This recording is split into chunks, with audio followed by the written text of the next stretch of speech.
From crossing our fingers to avoiding black cats, superstitions have colored human behavior for centuries. But have you ever paused to ponder why we cling to these curious customs? Join us as we enter into the historical and cultural origins of some of the most intriguing superstitions that linger in our everyday lives. Knocking on wood. Originating from ancient folklore, the practice is believed to have pagan roots, particularly among the Celts, whose spiritual beliefs were deeply intertwined with nature. They held sacred groves in high esteem, considering them portals to other realms where spirits and gods resided. It was common for these people to knock on tree trunks to rouse the benevolent spirits or to show gratitude for a stroke of good luck, thus ensuring that their good fortune would continue. As the tradition spread across Europe, it morphed and took on new meanings. By the Middle Ages, knocking on wood was practiced not just by pagans, but by Christians as well, who adapted it to fit their beliefs. For Christians, the wood symbolically referred to the wooden cross on which Jesus was crucified. Knocking on wood was thought to invoke Christ's protection and blessing, thus merging pagan and Christian traditions. In some cultures, the act of knocking on wood was also a preventative measure to thwart listening spirits who might overhear one's luck and steal it away. This belief underscores the ancient view that spirits could be both benevolent and malevolent, and human actions could influence their impact on the mortal world. Today, knocking on wood remains a staple of superstition practiced globally, transcending its religious origins to become a secular ritual for luck and protection. Crossing your fingers. Another fascinating superstition that crosses cultural boundaries is the practice of crossing your fingers.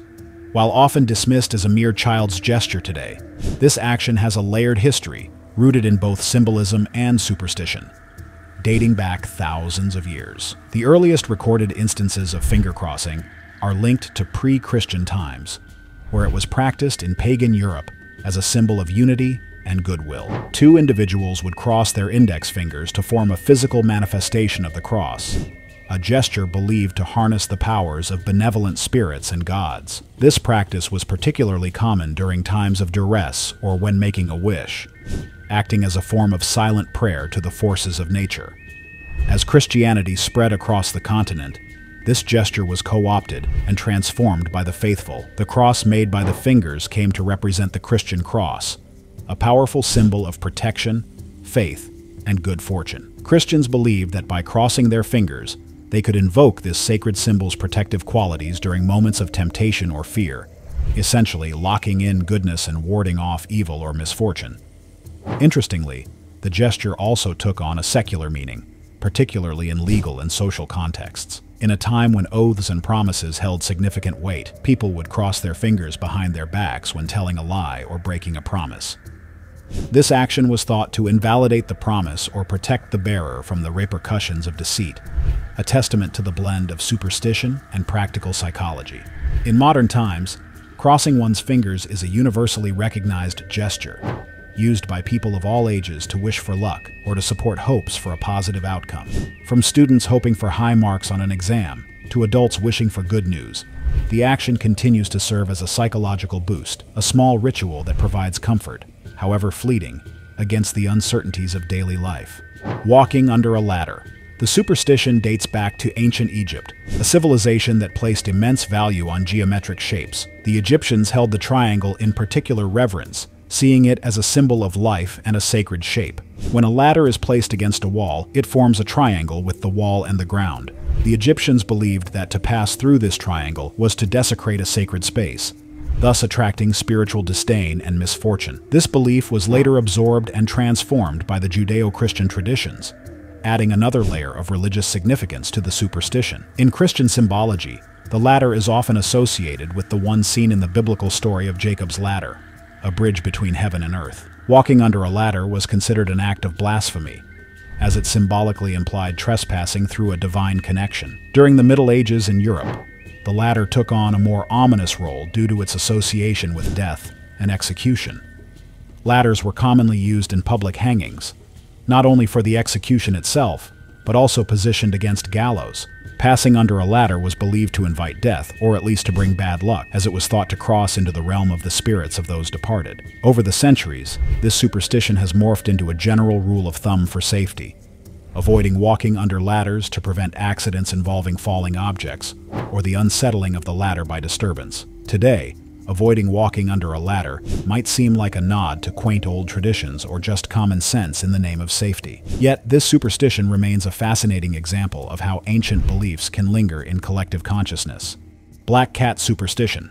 In ancient Egypt, cats, especially those with black fur, were held in the highest esteem. The Egyptians revered all cats, but had a particular fondness for the black ones, because they resembled Bastet, the goddess of home, fertility, and domesticity, who was often depicted as a lioness or as a woman with the head of a lioness. Families kept black cats to gain favor with Bastet, believing these animals brought good luck and protection from evil. However, as we traverse to medieval Europe, the narrative starkly changes. The black cat became associated with witchcraft and dark omens. In the middle of the witch hunts, black cats were often believed to be familiars of witches, or worse, witches themselves transformed into animal form. This fear was so pervasive that it led to the tragic mass killing of black cats, and sometimes even their owners. This fear of black cats persisted into the folklore of many European cultures. In maritime lore, while some sailors considered black cats on ships as good luck, others viewed them as omens of misfortune on a voyage. In contrast, in the British Isles, encountering a black cat is often considered good luck, believed to bring prosperity and protection. This dichotomy showcases the black cat's role as a dual symbol of both fear and favor. Bless you. One of the most automatic responses in many cultures is to say, "Bless you," when someone sneezes. While this might seem like a simple courtesy, the origins of this widespread custom are deeply rooted in superstition, religion, and history. The practice dates back to ancient times, with several cultures holding beliefs about the spiritual and physical implications of a sneeze. For the ancient Greeks and Romans, a sneeze was often seen as a prophetic sign from the gods. Sneezing was sometimes viewed as an omen of good fortune, or, conversely, a bad portent. The Romans would often use phrases like, "Jupiter preserve you," or simply salve, meaning good health, to the sneezer. In many parts of Europe during the early Middle Ages, a sneeze was believed to signal the body's attempt to expel evil spirits. Consequently, saying "bless you" was a protective seal against evil, which was thought to be particularly vulnerable during the sneeze. This belief was so strong that failing to offer a blessing was sometimes seen as bad luck or an invitation to dark forces. The custom gained further significance during the 6th century, with the outbreak of the bubonic plague. Pope Gregory the Great suggested using a small prayer, "God bless you," as a protective measure against the sickness that often began with a sneeze. This practice of invoking divine protection became a widespread ecclesiastical recommendation amid the pandemic, which cemented the tradition in many Christian communities. In addition to these spiritual and superstitious origins, there is also a physiological interpretation. Some doctors from the past believed that the heart momentarily stopped during a sneeze, and saying, "bless you," was a way to welcome the person back to life. While modern science has debunked this myth, it highlights the intriguing blend of medicine and superstition that characterized historical interpretations of common physical phenomena. As we've seen, superstitions are more than just old wives' tales. They are windows into the beliefs and fears of our ancestors. From knocking on wood to blessing a sneeze, these rituals remind us of a time when the world seemed full of unseen forces. While today we may understand the world through science, these superstitions persist, providing comfort, community, and a touch of mystery to our lives. Thank you for joining us on this journey through the surprising origins of everyday superstitions. Don't forget to like, share, and subscribe for more explorations into the curious and the unknown. Until next time, keep wondering, and maybe even knock on wood.